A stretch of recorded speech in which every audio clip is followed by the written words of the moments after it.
The stars looked different from inside a Vorthak stealth ship.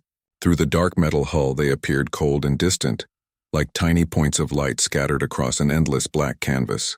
But Grimscale had stopped noticing the beauty of space long ago. For him, the stars were simply markers on a map, destinations for conquest, places where his enemies might be hiding. His massive form filled the pilot's chair as he studied the holographic display floating before him.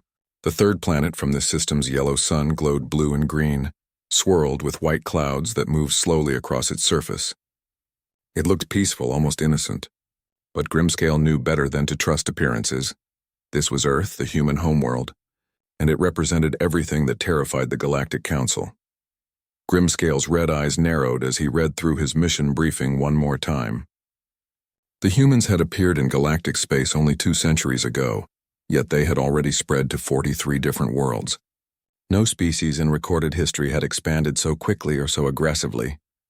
The Vorthak Empire, which had taken 3,000 years to claim 12 star systems, watched in growing alarm as these newcomers seemed to appear everywhere at once.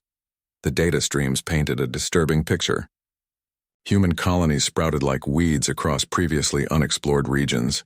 Their ships carried families, children, entire communities willing to leave everything behind for the promise of new worlds. They showed no fear of the unknown, no respect for the established territorial boundaries that had kept galactic peace for millennia. Most disturbing of all, they seemed to have no unified government, no single authority controlling their expansion. Humans spread across the galaxy like a plague, each group acting independently, making decisions without consulting any central command. The Galactic Council had tried to negotiate with them, but there was no emperor to bargain with, no single leader who could speak for all humanity. So they had chosen a different approach. If humans could not be reasoned with, they would be taught to fear. Grimscale flexed his claws as he remembered his instructions. He was to infiltrate the human colony on Earth, eliminate key leadership figures, and send a message that would halt their expansion. The target was a small settlement called Bonghua in what the humans called Korea. Intelligence indicated that Administrator Park Daeho, a regional coordinator for several human colonies, would be visiting today for some kind of cultural ceremony. The mission was simple: kill the administrator, make sure there were witnesses, leave the colony intact but traumatized, let word spread across human space that the consequences of their aggressive expansion would be death and terror. Grimscale had carried out similar missions on dozens of worlds across 17 star systems. He was very good at his job. Standing 3 meters tall, covered in natural armor-like scales the color of polished obsidian, with claws that could slice through starship hull plating, he was a weapon designed by evolution and perfected by centuries of warfare. The Vorthak were proud of their military heritage. They had been warriors when most species were still learning to use tools. Their society was built on strength, honor, and the absolute certainty that might made right. They had never lost a war, never retreated from a battlefield, never shown mercy to an enemy. But as Grimscale's ship approached Earth's atmosphere, something felt different about this mission. Perhaps it was the planet itself, so alive and vibrant compared to the dead worlds he usually visited. Or perhaps it was the strange reports he had been reading about human behavior. Unlike other species the Vorthak had encountered, humans seemed to show no proper fear of superior forces. When threatened, they didn't surrender or negotiate. Instead, they did something that confused military analysts across the galaxy. They tried to make friends.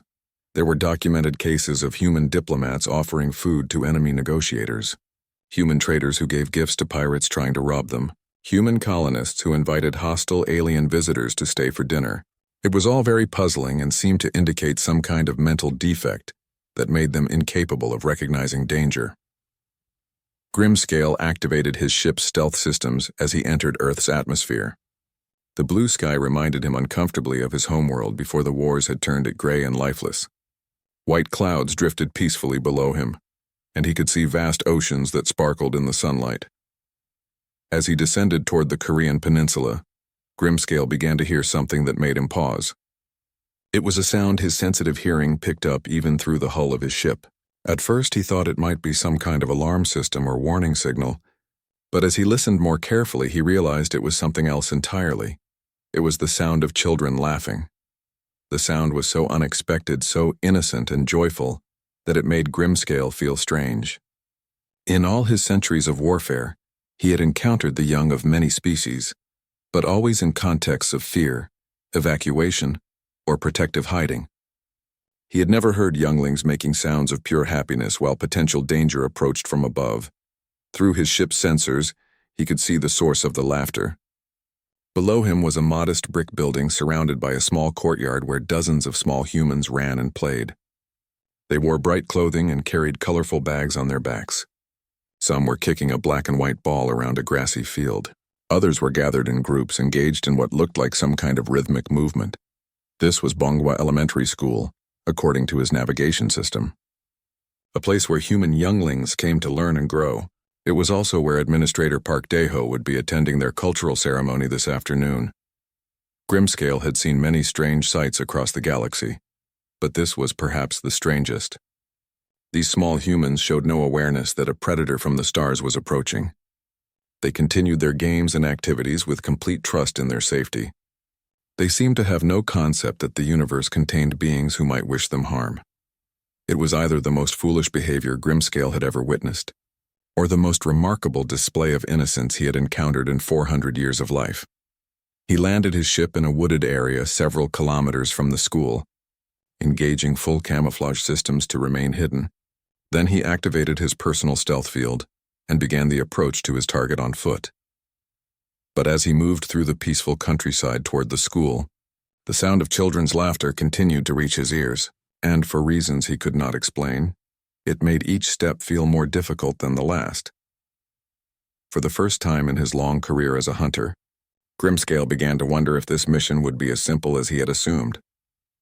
The morning sun cast long shadows across the playground of Bongwa Elementary School. Children ran around the courtyard, their bright yellow backpacks bouncing as they played tag before classes started. The sound of their laughter filled the air like music. 8-year-old Lee Minho sat on a wooden bench near the back entrance of the school. He was supposed to be practicing his dance steps for the cultural presentation, but something had caught his attention. Near the old oak tree by the fence, the air seemed to shimmer like heat waves on a hot summer day. Minho squinted his eyes and tilted his head. The shimmer moved slightly, and he could swear he saw the outline of something very big, much bigger than any person he had ever seen. "That's strange," Minho whispered to himself. He looked around to see if any of his classmates noticed the weird shimmer, but they were all busy practicing their dance moves or chatting with friends. Curiosity got the better of him. Minho stood up from the bench and walked slowly toward the strange distortion in the air. As he got closer, he could see that something was definitely there. Something very tall and very still. "Hello," Minho said softly, not wanting to scare whatever was hiding. "I can see you, you know." "Well, kind of see you." The shimmer stopped moving completely. For a moment, nothing happened. Then the air began to ripple more violently, like water when you throw a stone into a pond. Suddenly, the invisible thing became visible. Minho's eyes grew wide, but not with fear. Standing before him was the most amazing creature he had ever seen. It was 3 times taller than his father, with dark green skin that looked like polished stone. The creature had large red eyes that glowed softly, and its body was covered in what looked like natural armor. Sharp claws extended from its hands, but they were held carefully at its sides. "Wow," Minho breathed. "You're incredible." The creature stared down at the small human child. Its red eyes blinked slowly as if it couldn't believe what it was seeing. This tiny being should be running away screaming. This little human should be calling for help. Instead, the child was looking up at him with wonder and excitement. "I am Grimscale of the Vorthak Legion," the creature said. Its voice was deep and rough, like rocks grinding together. When it spoke, a small device on its chest translated the words into perfect Korean. "I am death incarnate. I am the nightmare that haunts your dreams." Minho considered this information seriously, the way children do when adults tell them important things. Then he smiled brightly. "That's a really cool name," he said. "My name is Lee Minho. I'm 8 years old and I live with my grandmother in the house with the red roof. You can see it from here if you're tall enough." He pointed toward the village. "Are you from space?" Grimscale felt something strange happening in his chest. No being in 400 years had ever responded to his introduction with such casual friendliness. Warriors across 17 star systems knew his name and trembled. This small human was treating him like a new friend at a playground. "Yes," Grimscale said slowly. I am from space. Very far from here. That's so cool, Mino exclaimed, clapping his hands together. I've always wanted to meet someone from space. Do you have a spaceship? Can you fly? Do you eat the same food we do? The questions came quickly, one after another. Grimscale found himself stepping backward, not from fear, but from confusion.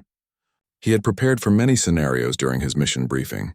He had studied human military tactics, human weapons, human psychology of terror. Nobody had prepared him for human curiosity.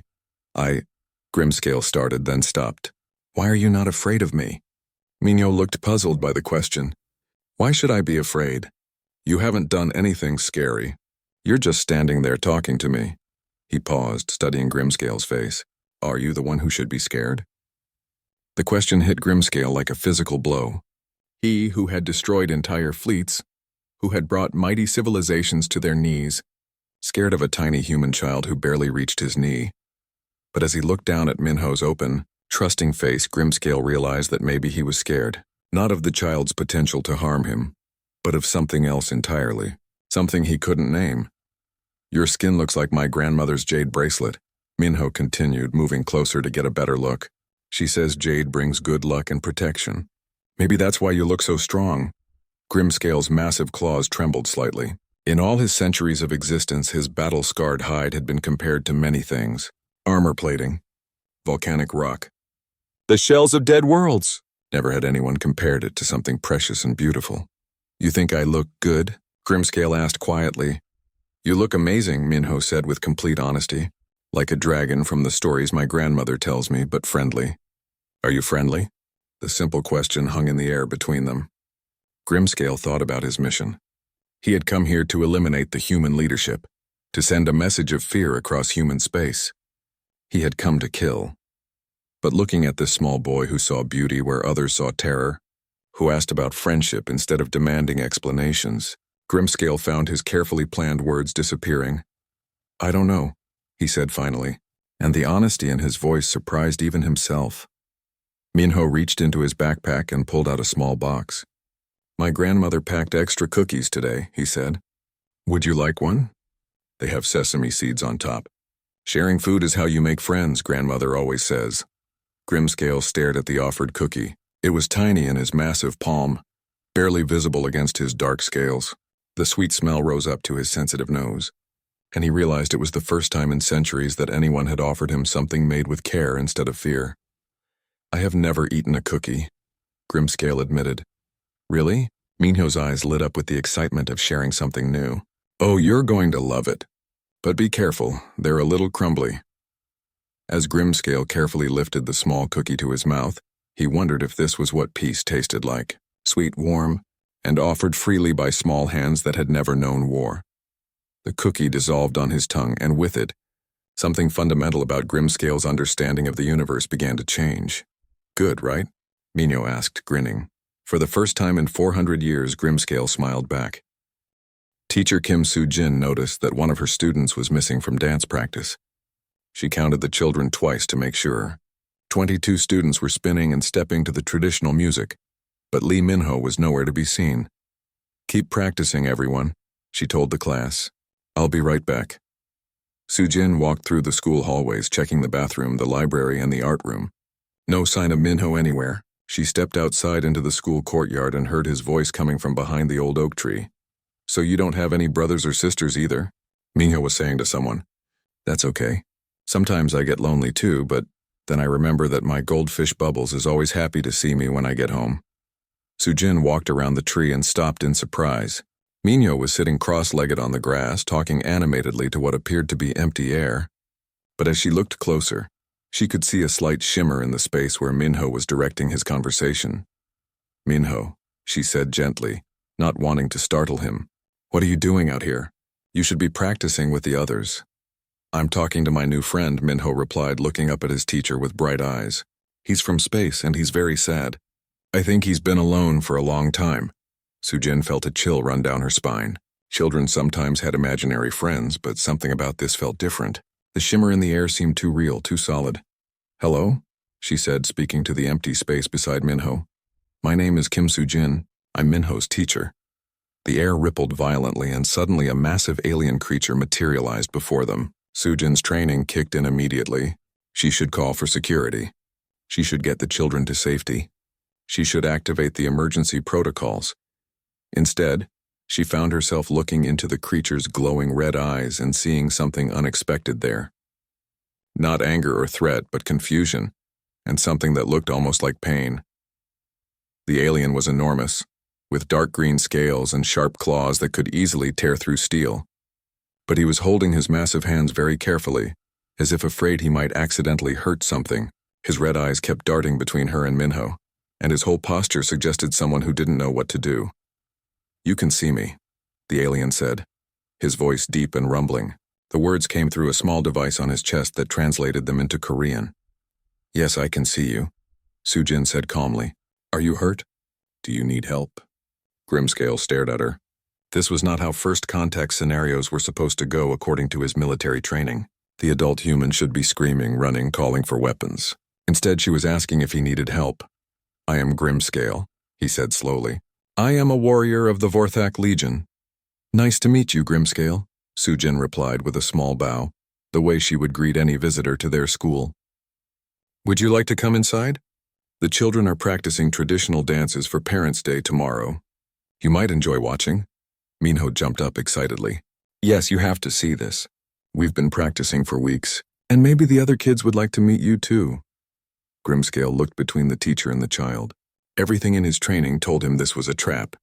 Humans were supposed to be aggressive, territorial, dangerous. They were supposedly expanding across the galaxy like a plague, consuming everything in their path. But these two humans were inviting him into their most precious place, their school where their young ones learned and grew. They were treating him like a welcome guest instead of a threat. I don't think I should," Grimscale said uncertainly. "I am very large. I might accidentally break something." "We'll be careful," Sujin assured him. "The doorways are tall enough, and we have some sturdy chairs. Would you like to try?" Against every instinct he had developed over 4 centuries of warfare, Grimscale found himself nodding. The walk to the classroom was unlike anything he had ever experienced. Minho chattered constantly, pointing out the children's artwork hanging on the walls, explaining the school rules, and describing his favorite subjects. Teacher Sujin walked beside them, asking gentle questions about his home world and his journey to Earth. When they reached the classroom door, Grimscale had to duck down low to fit through the frame. Inside, 22 children looked up from their dance practice and saw the massive alien entering their classroom. Not one of them screamed. Instead, several of them waved cheerfully. A few called out greetings. One small girl with pigtails ran up to them with a bright smile. "Is this your friend from space, Minho?" she asked excitedly. "Yes, this is Grimscale," Minho announced proudly. "Everyone, this is Grimscale. He's learning about Earth." The children gathered around, their faces full of curiosity and wonder. They asked questions in rapid succession. "How did you get here? Is your spaceship big? Do you know any aliens with tentacles? Can you teach us space games?" Grimscale found himself overwhelmed by the flood of innocent questions and bright, eager faces. These small humans showed no fear of his claws, his size, or his alien appearance. They were treating him the way they might treat any interesting visitor.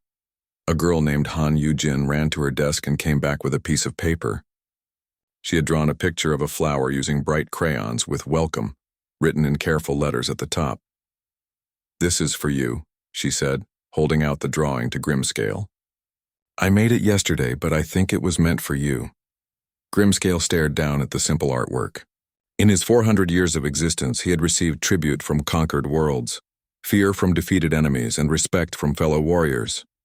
But this was the first time anyone had ever made something beautiful just to give to him. His massive claws trembled as he accepted the fragile paper.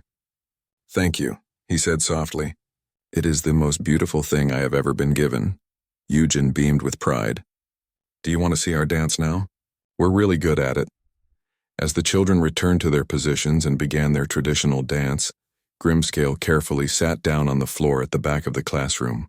Teacher Sujin sat beside him, and together they watched the young humans move with grace and joy. For the first time in centuries, Grimscale understood what peace looked like. As the morning continued, something amazing happened. The children of Bongwa Elementary School treated Grimscale like he belonged there.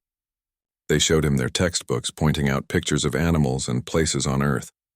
They explained their math problems and asked him to help with simple addition. They shared their colored pencils and taught him how to draw flowers and houses. Young Park Jinwoo noticed that Grimscale kept staring at the lunch boxes the children had brought from home. The smell of rice and vegetables filled the classroom, and Grimscale's sensitive nose picked up dozens of different scents he had never experienced before. "Are you hungry?" Jinwoo asked, looking up at the massive alien with concern. "You look really tall. I bet you need lots of food." Grimscale nodded slowly. "I have not eaten in many hours," he admitted. "My kind can go days without food when necessary, but these smells are very interesting." Jinwoo's face lit up with excitement. "You have to try Korean food. My mom packed extra today because she always thinks I'm too skinny." He opened his lunchbox carefully, revealing perfectly arranged compartments of rice, kimchi, seasoned vegetables, and small pieces of grilled meat. "This is bulgogi," Jinwoo explained, pointing to the meat. "And this is kimchi. It's spicy cabbage that's really good for you. My mom makes the best kimchi in our whole village. She won first place at the Harvest Festival 3 years in a row." Grimscale looked down at the tiny portions of food. Each piece was smaller than one of his claws, but Jinwoo was offering to share his entire meal with someone he had just met. The gesture was so generous, so trusting, that it made Grimscale's chest feel tight and strange. "I do not want to take your food," Grimscale said carefully. "You are still growing. You need it more than I do." "That's exactly why you should eat it," said a voice from behind them. Teacher Soo-jin had been listening to their conversation. "In Korea, we believe that sharing food creates bonds between people. When you eat something made with love and offered freely, you become part of the family." Jinwoo picked up a small piece of bulgogi with his chopsticks and held it up toward Grimscale. "Try it," he encouraged. "But be careful, it might taste different from space food." Grimscale had eaten nutrition bars, protein packets, and survival rations for centuries. Food was fuel for his body, nothing more. But as he carefully took the tiny piece of meat and placed it on his tongue, something wonderful happened. The meat was sweet and salty at the same time. He could taste the soy sauce, the sesame oil, the garlic, and other flavors he had no names for. But more than that, he could somehow taste the care that had gone into preparing it. Someone had chosen each ingredient carefully, had cooked it with patience and skill, had packed it lovingly for their child to enjoy. "This is incredible," Grimscale whispered, his voice full of wonder. "I can taste happiness in it." Jinwoo clapped his hands together with delight. "Now try the kimchi, but just a little bit at first. It's really spicy." The kimchi was unlike anything Grimscale had ever experienced. The spicy, sour, fermented taste made his eyes water, but it was delicious in a way that made him understand why humans seemed to enjoy challenging their taste buds. "It burns, but in a good way," he said, amazed. Soon other children were offering him bites of their lunches. Girl named Choi Minji shared her sweet rice cakes. Boy named Kang Hyunwoo gave him pickled radish that crunched satisfyingly between his teeth. Each new flavor was a revelation. "Why do you make food taste so good?" Grimscale asked Teacher Soo-jin. "My people eat for survival. We consume nutrients efficiently. But this," he gestured to the array of shared foods. "This is like art that you can taste." Soo-jin smiled. "Food is one of the ways we show love," she explained. "When someone cooks for you, they're giving you a piece of their heart. When you share a meal, you're saying that the other person matters to you." Grimscale thought about this as he carefully tried a bite of rice mixed with vegetable soup that another student had offered. All across the galaxy, he had seen species that consumed whatever was most efficient, most nutritious, most readily available. But humans had taken the basic need for fuel and transformed it into something beautiful, something that brought people together. "Tell us about your home," asked a girl named Song Da-hyun. "What kind of food do your people eat?" Grimscale was quiet for a long moment. How could he explain that his people were warriors who had forgotten how to create beauty, that they ate processed blocks of protein while planning their next conquest, that they had never learned to show love through small daily kindnesses? "My people have forgotten how to make food like this," he said finally. "We eat to survive, not to celebrate. We have been warriors for so long that we forgot how to be anything else." The children looked sad at this news. "That sounds really lonely," Minho said quietly. "Maybe you could teach them how to cook when you go back home." "Maybe I could," Grimscale agreed. though he wondered if his people would even understand such a concept. Just then, the classroom door opened and Administrator Park Daeho entered. He was a middle-aged man with kind eyes and graying hair, dressed in a simple dark suit. He paused when he saw the massive alien sitting on the floor, surrounded by children who were eagerly sharing their lunches with him. Park Daeho had been expecting to find chaos, fear, maybe even danger. Instead, he found what looked like the most peaceful scene imaginable. The alien was listening intently as young Yujin explained the proper way to eat rice with chopsticks. His massive head tilted attentively toward the small girl. "I see we have a very special visitor today," Park Daeho said calmly, pulling up one of the tiny plastic chairs that barely supported his weight. He sat down beside Grimscale as if meeting aliens was something he did every day. "You are the administrator," Grimscale said, recognizing the man from his mission briefing files. "You are the leader of this place." "I try to be," Park Daeho replied with a gentle smile. "Though honestly, I think the children are the real leaders here. They seem to be doing an excellent job of welcoming you to our school." "What do you think of our students?" Grimscale looked around the classroom at the small faces watching him with curiosity and kindness. These children had no weapons, no defenses, no understanding of the dangers that existed in the galaxy. Yet they had completely disarmed a warrior who had conquered star systems. "They are the most powerful beings I have ever encountered," Grimscale said honestly, "and the most dangerous." Park Daeho raised his eyebrows with interest. "Dangerous how?" "They have a weapon I cannot defend against," Grimscale replied, his voice soft with wonder. "They weaponize trust. They make enemies want to protect them instead of destroy them. How does any species survive with heart so open?" Park Daeho's smile grew wider. "They survive because we teach them that the universe is full of friends they haven't met yet." The afternoon sun streamed through the classroom windows as the children continued their normal school activities. Grimscale found himself helping with art projects, his massive claws surprisingly gentle as he held crayons and helped color inside the lines. Little Choi Minji had climbed onto his shoulder and was carefully braiding colorful ribbons into the spines along his back. "These are friendship ribbons," she explained as she worked. "My grandmother taught me how to make them. She says they bring good luck and show that someone cares about you." Grimscale held very still, afraid to move and disturb her delicate work. No one had touched him gently in centuries. His fellow warriors only made contact during combat training or battle. But this small human was decorating him with symbols of affection, turning him into something beautiful instead of fearsome. "There," Minji announced proudly, climbing down to admire her handiwork. "Now you look like you belong here." Before Grimscale could respond, a sharp beeping sound came from his wrist. A small holographic display appeared above his communication device, showing urgent messages in the harsh, angular script of his homeworld. The children gathered around, fascinated by the alien technology. "Wow, is that your phone?" asked Jinwoo excitedly. "Can it really make pictures in the air?" Grimscale quickly shut off the display, but not before seeing the automated queries from his ship. Mission status: target elimination confirmation. Expected return time. All the cold military language that had defined his existence for 400 years. The cheerful chatter of the classroom suddenly felt very far away. Grimscale looked at his massive hands designed for war, now decorated with friendship ribbons and stained with crayon wax. What was he becoming? "Do you have to go back to space?" Minho asked, somehow sensing the change in his alien friend's mood. Grimscale nodded slowly, unable to speak around the strange tightness in his throat. "But you just got here," protested Yujin. "We were going to teach you how to play hopscotch at recess, and tomorrow is Parents' Day. You could come and meet all our families." The innocence of the invitation hit Grimscale like a physical blow. Parents' Day, a celebration of family, of belonging, of the bonds that held communities together, everything his warrior culture had trained him to see as weakness. "My ship is waiting," he managed to say. "My people sent me here to do a job and I must report back to them." "What kind of job?" asked Park Daeho gently. Grimscale looked at the administrator, then at the children who were watching him with trusting eyes. How could he explain that he had come to kill? That his mission was to eliminate the human leadership and terrorize the colony, into abandoning their expansion into space? "I was sent to study humans," he said, which was technically true. To learn about your people and report my findings. And what will you tell them? Teacher Su-jin asked.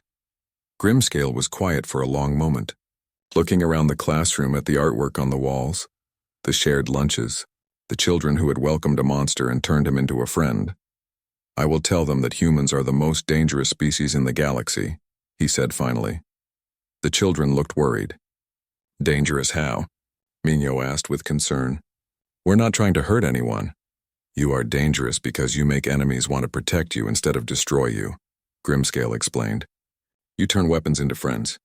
You transform fear into love.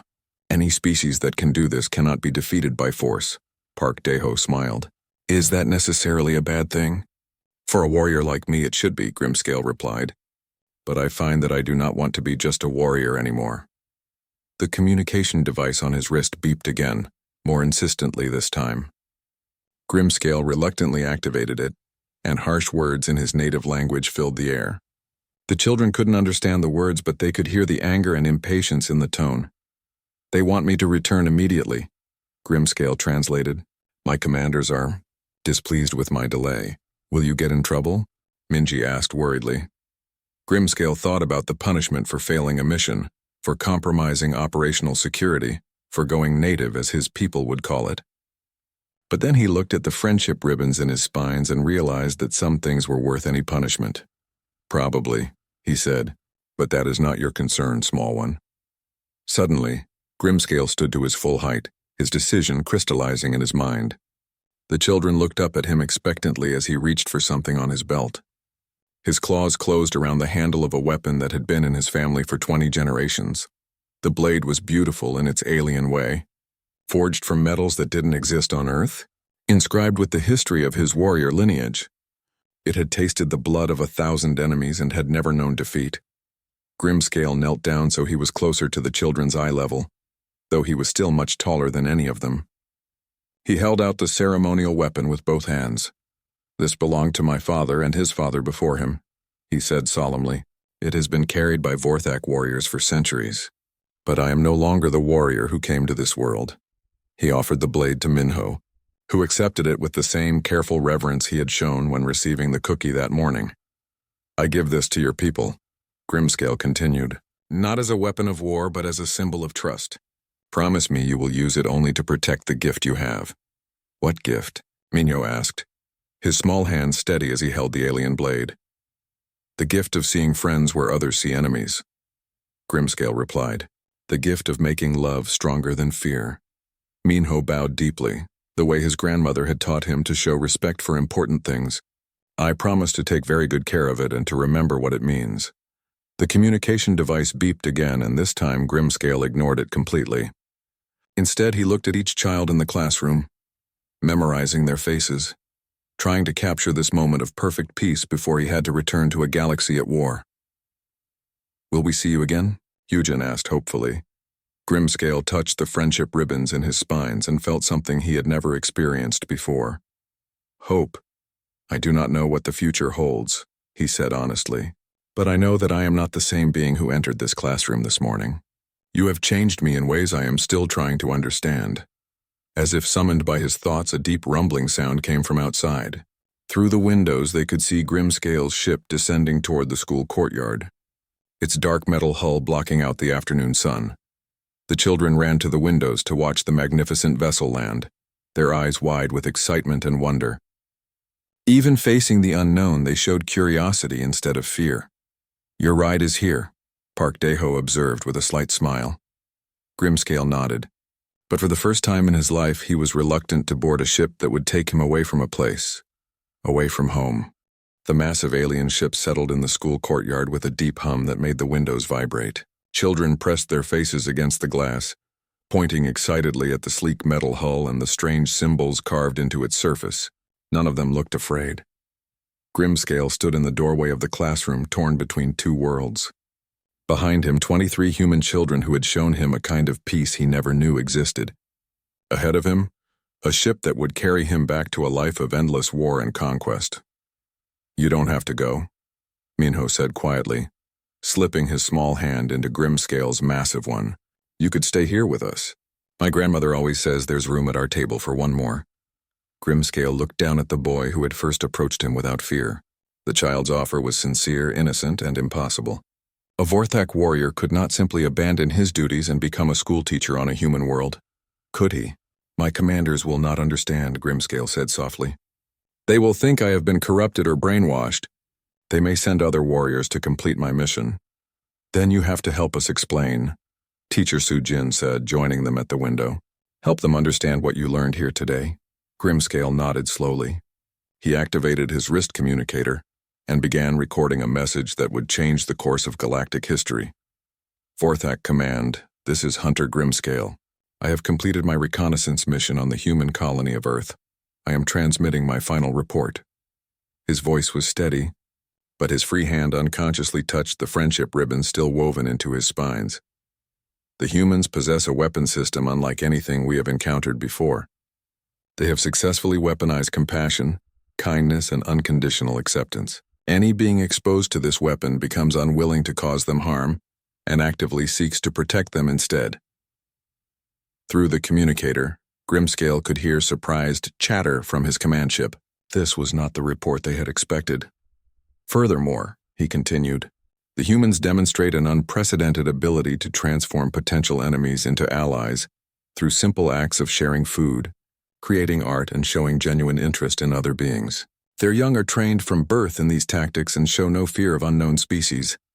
A harsh voice crackled through the communicator in the Vorthak language.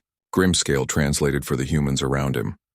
My commander wants to know if I have been compromised by human mind control technology, he explained. Minho giggled. We don't have mind control. We just have cookies and crayons. Grimscale smiled at the boy's innocent response, then continued his report. Negative, Command. The humans possess no advanced mind control technology. Their methods are far more sophisticated. They use basic kindness, genuine curiosity about other cultures, and the willing sharing of resources to create emotional bonds that transcend species barriers. More angry voices erupted from the communicator. Grimscale's expression grew serious as he listened. They are ordering me to return immediately for reconditioning, he told his human friends. They believe I have been infected with human weakness. What will you tell them? Park Daeho asked. Grimscale was quiet for a moment, watching the children who were still excitedly observing his ship through the windows. They had no idea that his original mission had been to kill their administrator and terrorize their colony. They only knew that he was their friend from space who needed help. I will tell them the truth, he said finally, raising the communicator again. Vorthak Command, I formally request asylum with the human colony of Bonghua. I have witnessed something here that our people have forgotten. I have seen what it means to belong somewhere not because of strength or conquest, but because of acceptance and love. The response was immediate and furious. Through the static, the children could hear shouting in the alien language. They are very angry, Grimscale said with what might have been amusement. They are calling me a traitor and ordering the ship to return with or without me. But it's your ship, Jinwoo pointed out logically. Can't you just tell it not to go? It is programmed to obey Vorthak Command, Grimscale explained. But perhaps, he spoke a series of commands in his native language. The ship's engines, which had been warming up for departure, suddenly went silent. What did you tell it? Minji asked curiously. I told it that my mission parameters have changed, Grimscale said with satisfaction. I am now assigned to long-term cultural exchange and diplomatic relations. The ship will remain here until further notice. Through the communicator, more angry voices demanded explanations. Vorthak Command, I am transmitting new mission priorities. After extensive analysis, I have determined that the human expansion cannot be stopped by force. They convert every enemy into an ally, every conflict into friendship. Any attempt at military action will only result in more Vorthak warriors requesting asylum. Is that true? Hyujin asked with wide eyes. I believe it is, Grimscale replied. If other warriors see what I have seen today, they will make the same choice I am making. And that is exactly what happened. Within 3 days, 2 more Vorthak ships arrived at Bonghua Elementary School. The warriors aboard had come to investigate Grimscale's strange reports and bring him back by force if necessary. Instead, they found him sitting in the school garden, helping children plant vegetables while wearing a handmade name tag that said Teacher Grim in careful Korean letters. The arriving warriors expected to find their missing hunter trapped or brainwashed. Instead, they found him laughing as 8-year-olds taught him traditional games and shared their snacks with him. By the end of the week, those warriors had also requested asylum. Within a month, 17 Vorthak ships had landed in and around the village of Bonghua. Each warrior who came to investigate stayed to become part of the growing community. They learned to cook Korean food, helped with construction projects, and discovered that their strength could be used to build instead of destroy. The Galactic Council's fears about human expansion proved correct, but not in the way they had imagined. Humanity did spread across the stars, but they brought with them something the galaxy had never seen before. They brought the radical idea that anyone could belong, that any being could find family among strangers. Administrator Park Daeho had to expand the school 3 times to accommodate students from 47 different species. In the main courtyard, they erected a monument not to military victory, but to the day a child's curiosity proved stronger than centuries of fear. The monument was made of earthstone and Vorthak metal, carved with words in dozens of languages. At its base, fresh flowers appeared every morning, placed there by small hands from across the galaxy. Teacher Kim Soo-jin, now the head of the Interspecies Education Department, often brought new alien visitors to see the monument. She would tell them the story of how the most feared warrior in the galaxy learned to braid friendship ribbons and share lunch with children. And Grimscale, now known throughout the village as Teacher Grim, kept Minho's original crayon drawing of a flower in his desk drawer. Whenever new warriors arrived expecting battle, he would show them the simple artwork and explain how a human child had conquered the galaxy, one friend at a time. The universe, it turned out, really was full of friends they hadn't met yet.